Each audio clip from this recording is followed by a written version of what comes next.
Herr Dr. Thebel, bei den Schnarchern, da überwiegen die Männer klar. Warum ist das so?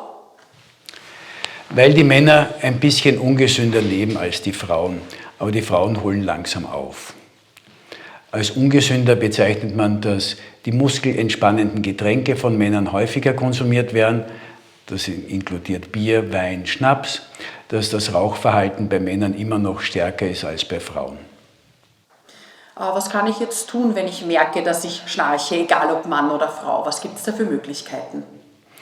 Sie können die sogenannte Schlafhygiene, sprich kein kräftiges Abendessen, kein Alkohol am Abend, keine Schlaftablette zu sich nehmen. Damit werden Sie schon weniger Muskelentspannung haben und ruhiger schlafen.